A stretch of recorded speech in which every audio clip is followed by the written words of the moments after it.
A Saturday night shocker in Salt Lake City. Arizona comes into Kyle Whittingham's house and beats up Utah. A win for the Wildcats, a disappointing loss for Utah. We're breaking down how it all happened and the reason that Utah fell to Arizona on this edition of Locked On Utes.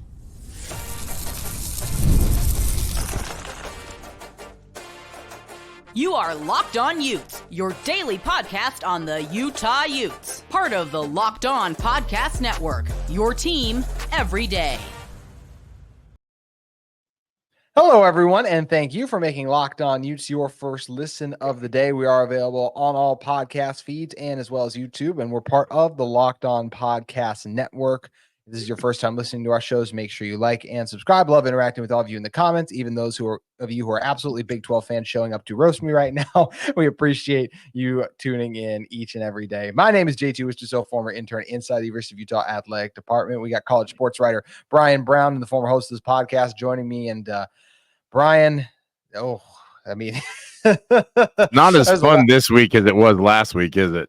It's not as fun. No, it was not. One of those things, like you get a big win, you're like, oh, let's have Bryan on. We'll keep the momentum going. Superstitious and not as fun. And Utah falls flat, 23-10. There's so many things to talk about in this game. Isaac Wilson's performance, the defense missed tackles. But at the end of the day, this Utah team just made way too many mistakes. And if you had to ask me the number one reason Utah lost this game, I'm going to go to first half execution. You have 3 drives that end up in the red zone. You come away with a total of 3 points, including 2 of those drives. The very first 2, you get inside.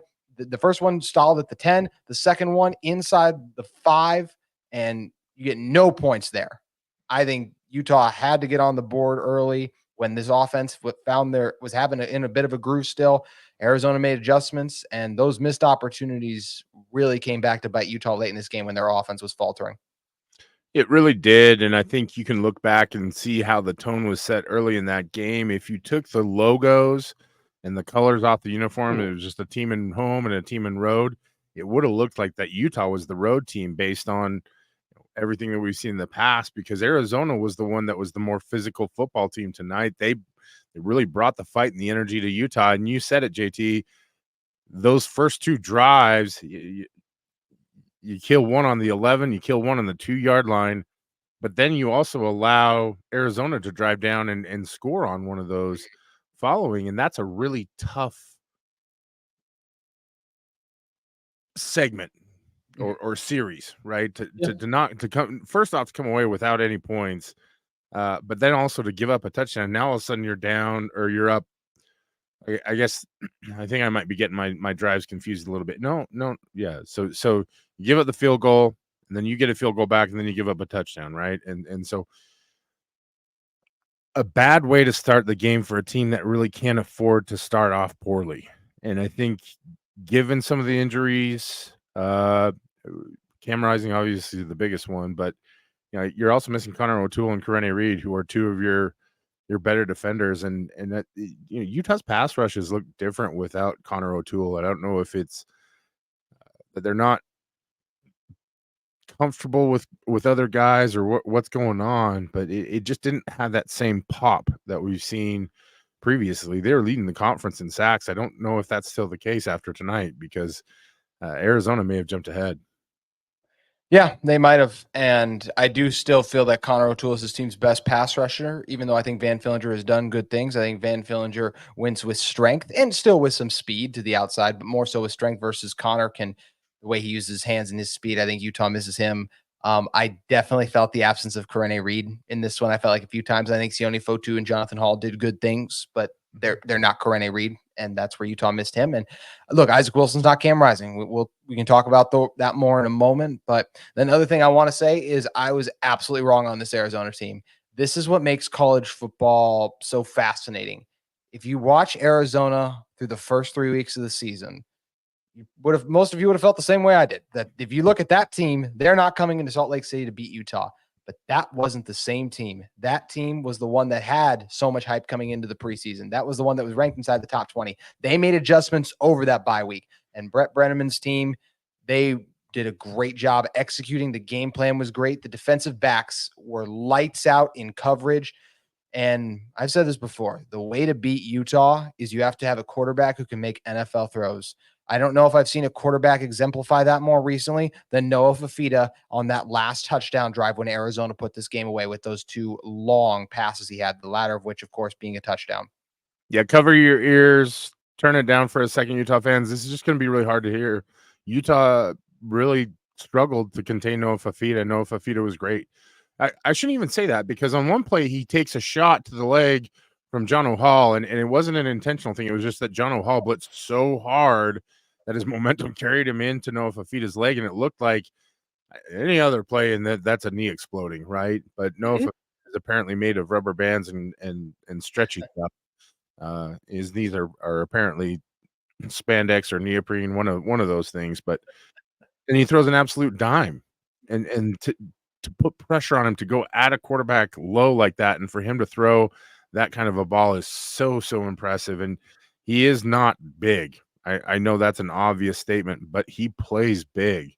And what I mean by that is his energy, his confidence level, his meticulousness in the way he prepares, and also just you can see the difference in having a full season of starts under his versus Isaac Wilson, right? Where the ebbs and flows of the games don't really get to him, and his focus never changed. And in fact, I think he played his best after Utah scored the touchdown. Really impressive effort, and it sucks to say that. After losses, you just want to demean everything and throw stuff and just be unhappy. And so, for any fans out there who are frustrated, I feel you. It sucks. Losing is not fun. Losing is the worst part about sports, without a doubt. Well, maybe injuries are worse. I don't know. It's a toss up, but Fifita was great tonight. I thought Utah actually did a pretty decent job of limiting Teteroa McMillan. He was good, but only 6 catches for 50 yards, didn't score a touchdown. It was kind of everybody else, and a lot of that credit goes to Noah Fifita for playing such a good game. Yeah, I mean, look at here. Hyatt had 1 catch for 41 yards. Burnett 76 yards and the touchdown. Of course, that late one that ended up really hurting Utah. But and as I look at the numbers, sorry to interrupt you. As I look at the numbers, it wasn't like Fifita lit the world on fire. He was 19 of 31 for 197 yards, 2 touchdowns, and interception, a 129 quarterback rating, only a 61% completion rate. So it's not like his numbers were Arch Manning level, which even that is weird to say right now, right?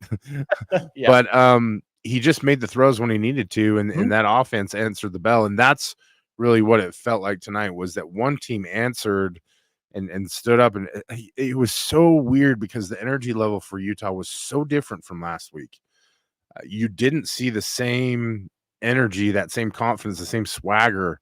And I don't know what to attribute that to. We've seen this from Utah teams in the past, and I think sometimes after a big win, they'll really grind on guys and push them hard. And if that was the case this week, then I would say that would be a mistake. Maybe they backed off on him this week because it was so hot in Oklahoma, the previous game. I don't know. I'm not on the inside of that. I can speculate with the best of them, but I can't tell you for sure. I'm sure there's some insider out there that probably has some info on it. We'll wait to hear it, and I'm sure people will debate it on social media. But it was a team that did not have the same level of fire, passion that they did last week, and that's we talked about the Big 12 being kind of a glorified Mountain West, and that may have been a mistake. In terms of what? Just like in that it felt like Utah was head and shoulders above everybody else, and See, Arizona really I'm answered the bell.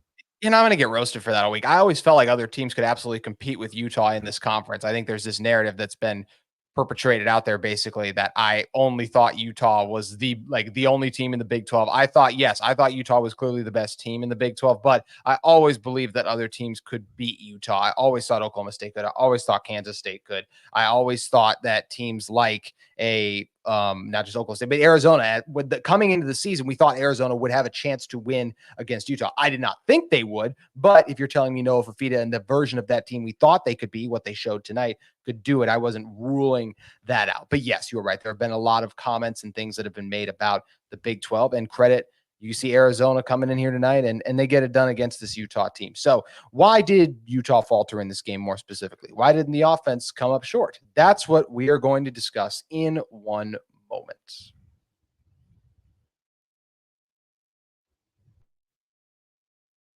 Today's episode of Locked On Utes is brought to you by our friends at FanDuel. Hey, NFL fans, you can start the season with a big return on FanDuel, America's #1 sportsbook. So when you get a hunch in the middle of the game, you can check out the latest stats, view live play-by-play, and so much more on the same page where you place your bets. You'll get started with $200 in bonus bets guaranteed when you place your first $5 bet. That's FanDuel.com. And the NFL action is heating up. By the time you guys are listening to this, maybe you can still get in on the early afternoon games. I know I'm watching my Vikings take on the Packers. Then in the later afternoon, there's always a fun slate. But how about that night showdown between Lamar Jackson and Josh Allen as well? We got 2 games on Monday Night Football yet again, and college football figures to have another fantastic weekend. We had 3 top 10 teams lose, including Utah, but there's lots of fun games and action to get in on with our friends at FanDuel. Once again, you can get started with $200 in bonus bets guaranteed when you place your first $5 bet. That's FanDuel.com to get started today.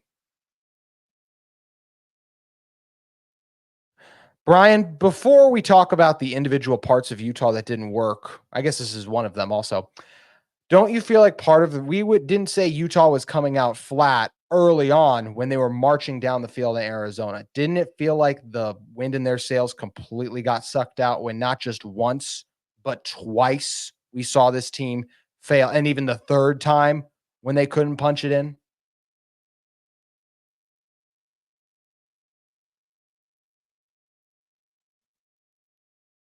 Oh, Brian, you muted yourself. You're good, my friend.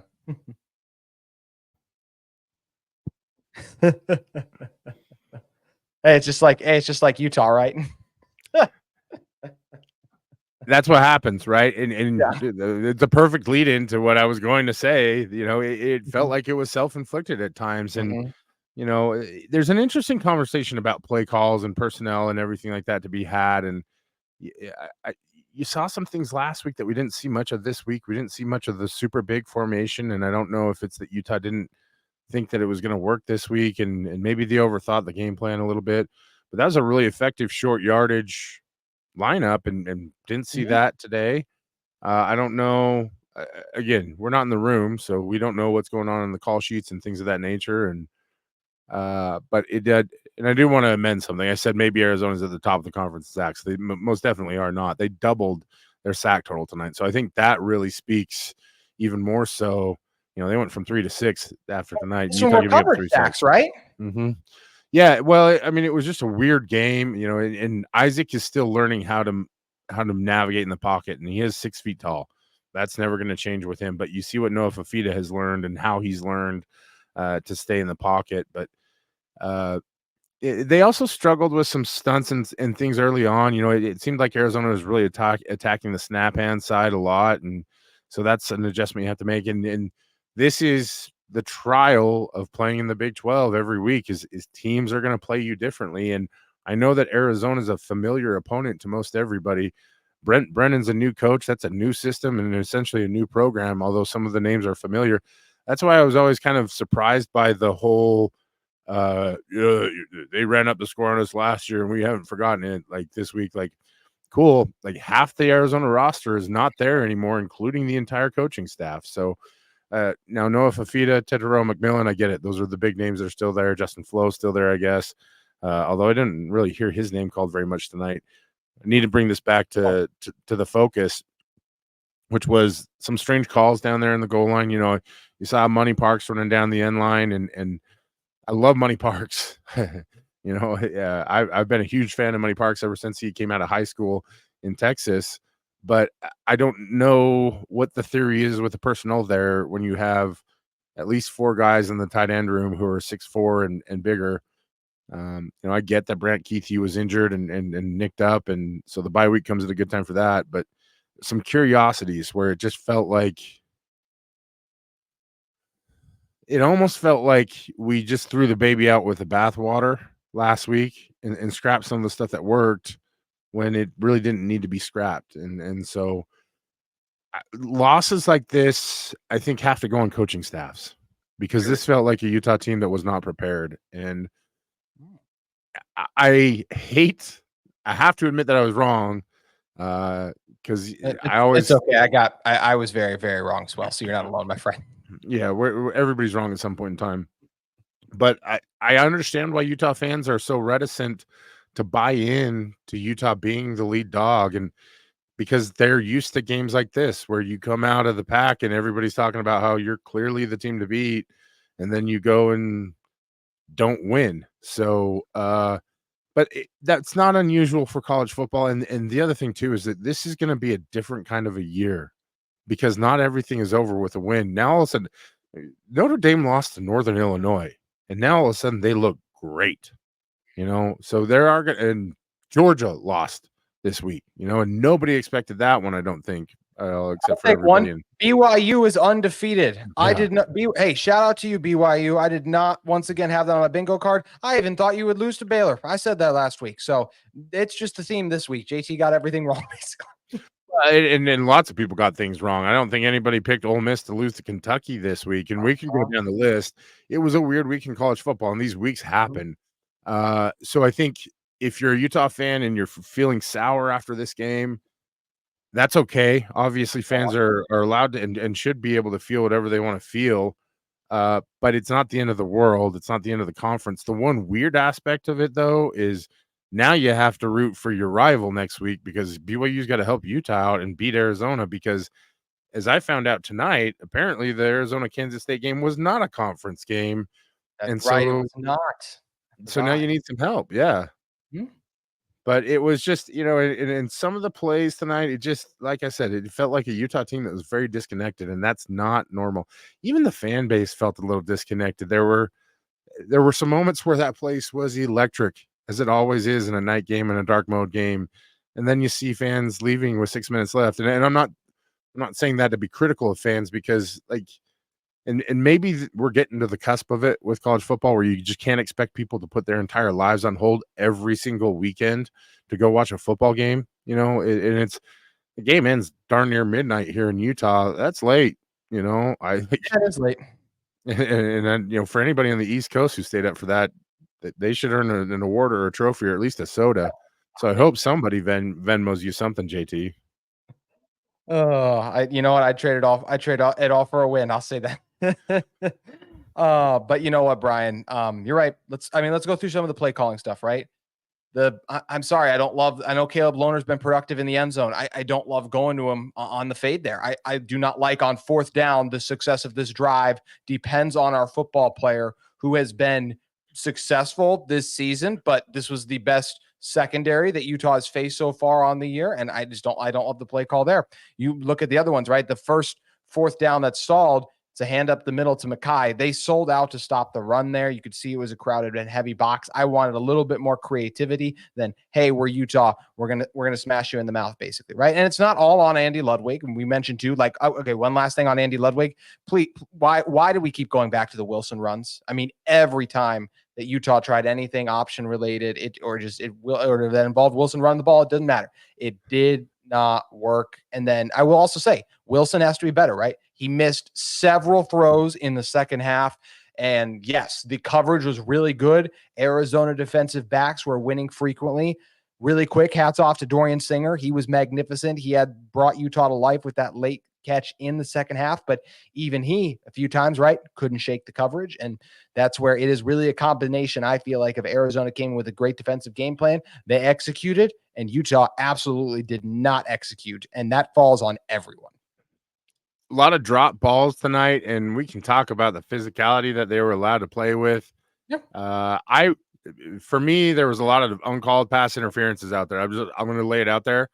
As a player, if that's going to go on, you've got to respond and be more physical. That's just how it is. By the time it's the third quarter, you kind of know that this is how the game is going to be called, and so you've got to respond. Now, you can never make a big deal about officials. Officials don't win or lose your game. That crew was bad. They just were. It was a poorly officiated game. Again, to go back to the weirdness of the night, ESPN could not put a clock up on the screen to save their souls. Oh. So I don't know if we just got all the bad juju for for September out or if spooky season showed up a week early or what.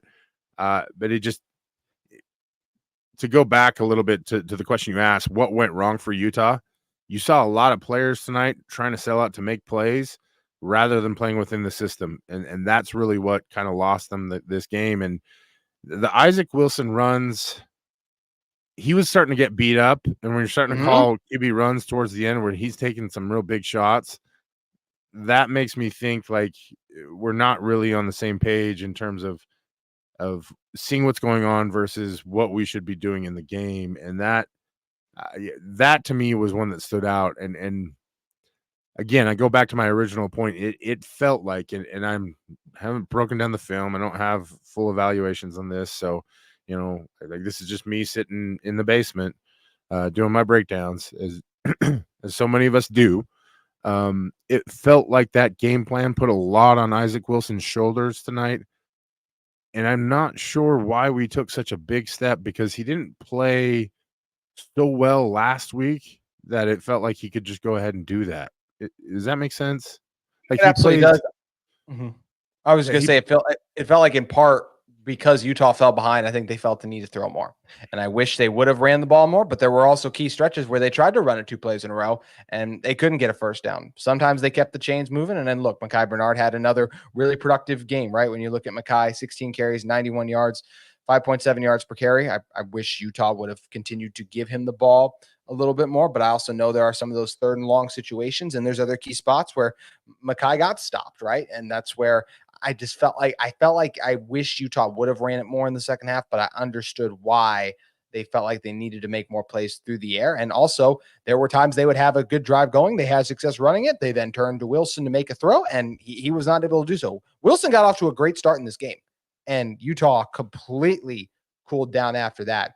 Second half, Utah threw for just 115 yards. In the first half, they threw for 165, which most of that you really saw come in early on. I felt like in this game before Arizona finally started to make some adjustments, and their defensive backs did a good job locking in. They did, and it's just it's a tough one to swallow if you're a Utah fan tonight. I'm looking at the stats, and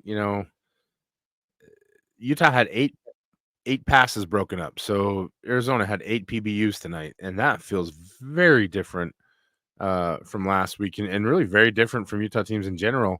But even with that, Dorian Singer had 9 catches for 155 yards tonight, but 0 touchdowns. And that's really where it comes back to for me is when they did not finish those drives early on. And I've felt like maybe I've been too critical of Utah at times in terms of not introducing enough wrinkles into the offense or enough new things from week to week.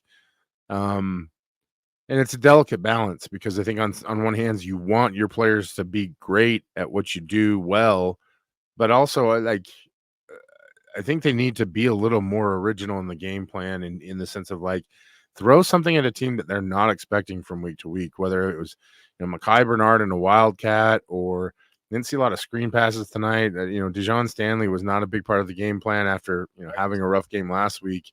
But you never see him in any kind of jet sweep action, and I think he's really talented in that. So it's easy to second guess after the game, after the fact. I think the bigger issue here is why does this keep happening? It seems like when Utah is in these positions to really climb the mountain and become a great team.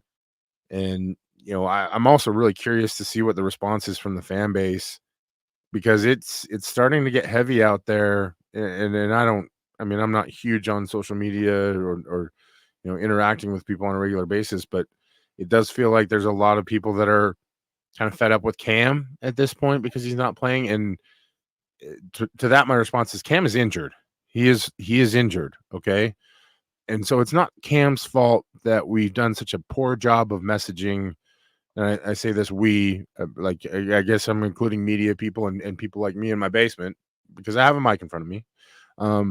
We've done a poor job of messaging the injury because it's been poorly delivered over the course of his career. And, the secrecy is now starting to hurt Utah as a program. I don't know any other way to look at it. And I'm not saying that's the reason that they lost tonight, but you're not sticking to your guy and really giving Cam a lot of confidence or love when. And I'm not, again, I don't want to, I'm not blaming fans for this. People are entitled to be a fan however they want, but you've got to protect your guys and give them some buffering, and sometimes it takes giving some information out so that people know what the heck is going on and being proactive. And I don't want to keep harping on the whole knee injury thing, but again, I've never heard of a player coming back in 7 months from an ACL or a multiple ligament tear. So I don't know. I just don't know where the disconnect is right now, right? And so I'm not saying that the world is on fire and everything in the house is burned to a crisp, but this kind of a loss makes this season look much more difficult than it did last week. For sure, anytime you do lose, I will also say, if you would have told me before the season that we would have everything going on with Cam Rising and that Utah would still be sitting here 4-1, I'd feel still encouraged because I still look at what's ahead. And yes, BYU is better than I thought they would be. Iowa State has done well. How about Colorado going down, which Colorado UCF, right? Like what a disparity there of everyone's talking about UCF being the team that could upset Utah late. Well, we just saw Noah Fifita make a bunch of NFL throws. Who's to say Utah, as I talked about earlier before the season started, what could happen in Boulder if, yes, you look at such a disparity in the trenches? Shedeur Sanders is going to be able to make a lot of the throws that Noah Fifita made tonight. So now that game becomes interesting too. But big picture thoughts for this Utah team. Look, everything they want is still in front of them. I do not think, was this a bad loss in terms? It's so frustrating because it wasn't like Arizona shut Utah down. Utah had those drives early, didn't convert. Uncharacteristic mistakes really hurt Utah. Yeah, that's where this one's frustrating. But I Guys still playing feel out like of scheme, guys not doing what they're coached up to do. Yep. That there was a lot of that, and I'm not going to single guys out, but just the run fits tonight were just, oof, and I know that there are going to be some sore egos on Monday when Coach Scally gets that tape going, because there were a lot of guys that were freelancing and not doing what they're supposed to do, not taking on blocks the way they were supposed to.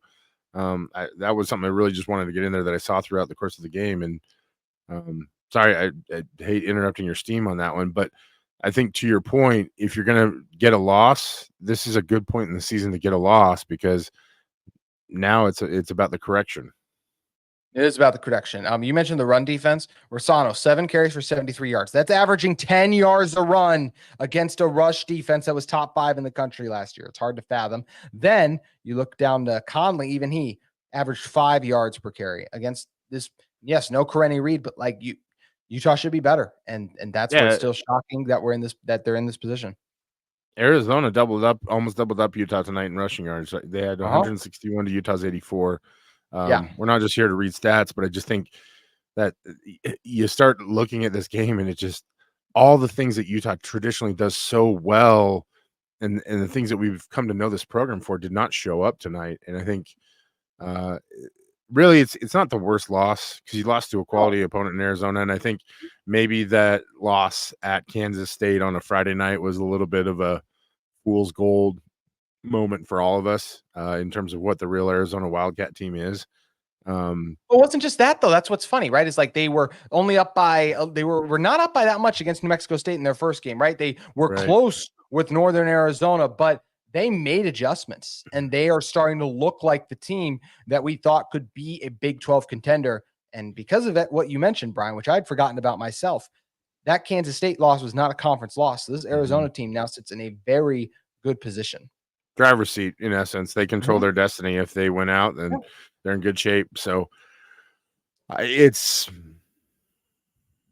think there's a lot of that kind of taste in the mouth right now of just like, yuck. Yep. And that being said, you're coming into a bye week, so you're going to hopefully get some people back. Karene Reed, I don't know. That may be a while. Just speculating. Connor O'Toole, I think, may be back sooner rather than later. And you hope that another week off gives Cam Rising an opportunity, because I think tonight showcased where this team really is lacking in leadership when he's not out there. And that's not a knock on Isaac Wilson, because Isaac Wilson did his darndest tonight to really get in there. But you just see what happens when you're a freshman and you're having to deal with so much. Like his mechanics started to slip at the end there. That's why he wasn't really putting zip on those balls. Why some of them were hitting the dirt on some of those out routes. He's normally really good with those. He took a lot of contact tonight, and yeah, he deserves a lot of credit for just being a tough kid and popping back up and staying in the fight the entirety of the game. I know there are some people out there that don't ever want to give folks credit for that kind of thing. That's not me. I think he deserves a lot of credit for that. But it would just, yeah. I don't want to sound like too much of a downer. I'm really trying to be as empathetic for fans who this even as someone like me who wear performance. Yeah.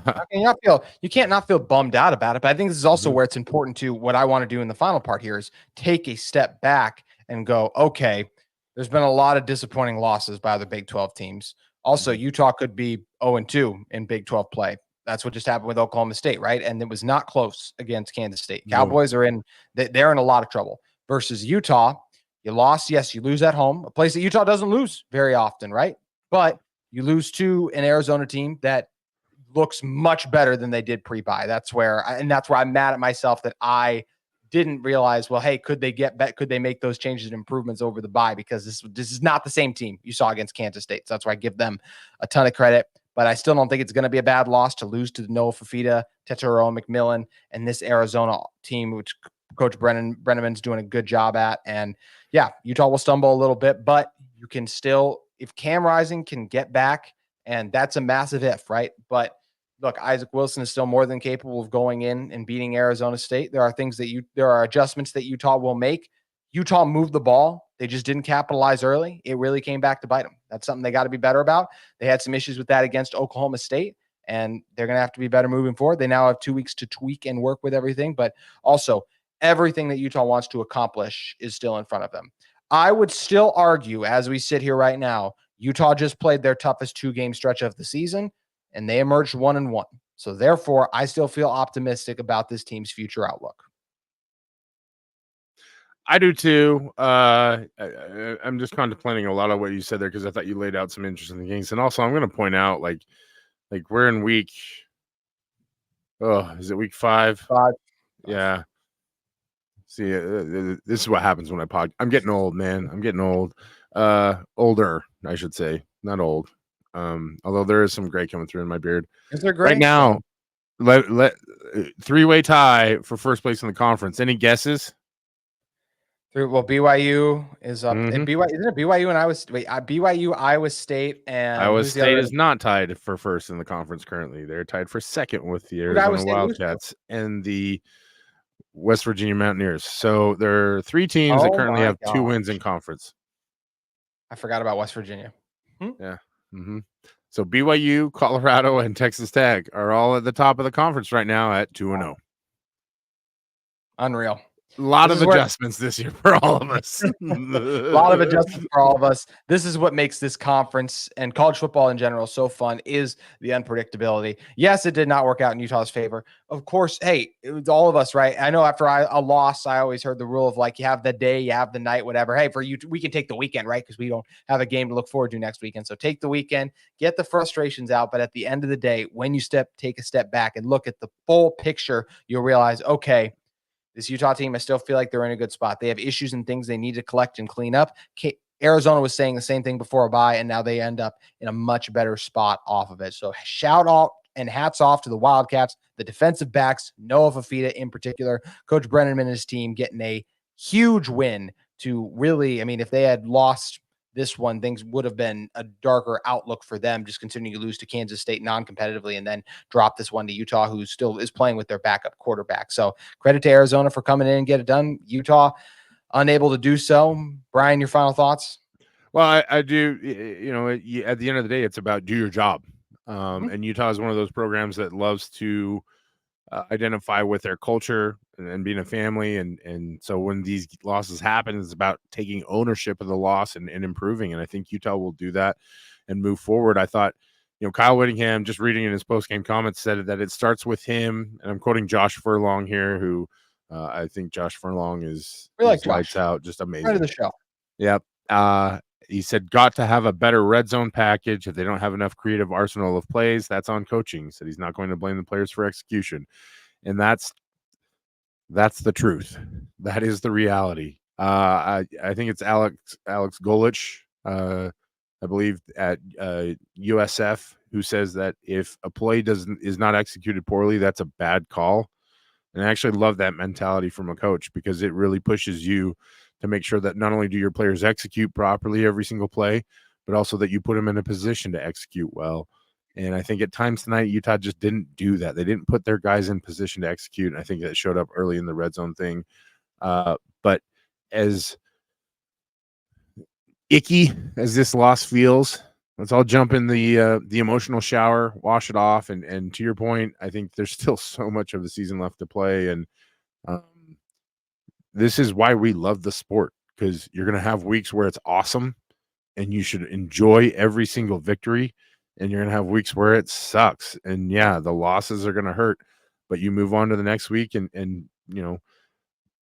don't lose twice, don't get beat twice by the same team. And I think for Utah, the good news is that they've got a bye next week to really get healthy and, figure some things out. And this is not a young football team by any stretch, but it is still a team that is not really hit its full stride. We'll put it that way. We love underdog stories. Or underdog's the wrong word. We love stories where athletes and whoever has to overcome adversity. Utah has hit their first real adversity in the form of a loss. How will they respond? That's what I'm excited to cover on next week's Locked On Utes. We thank you all for tuning in to this week's show. Brian, you're the man. Please tell everyone what you got going on. Not a whole lot right now. You just called high school game on Friday. So you I call high did, school yeah. against CSL Sports Rewind. And you are a writer at the College Sports Network. So it looks like I have to be your hype man now. Yeah, well, we'll see what happens this week. And like I said, I just write the fun stuff over there. It's more of a hobby profession, but I'm just, yell at me on Twitter, I guess. I don't know. I'll probably be getting maybe enough we'll do a listeners. fan therapy session. I jump in Yeah. jump on with Eric Jensen on the End Zone podcast. I'm just, like I said, I'm just football guy out here just doing football things. I don't really have a direction anymore. So I got a whole warehouse I got to manage these days. So we'll take care of that. I don't think anybody wants to come out and manage the warehouse with me, but yeah. Well, I appreciate anytime, you holding down the loss with me. let me finish with this. Anytime I get to come on with you and talk football is a great day for me. So even though every day is a great day to be a Ute and some days are better than others, today definitely qualifies. Yeah, hey, always a blast talking football with you, my brother. Thank you again for coming on. Always a blast. That is going to do it for today's edition of Locked On Utes. We'll be back tomorrow. We got to break down some film. We got to talk about what the heck happened to this team. How do they move forward? All that and more coming up on a later edition of Locked On Utes.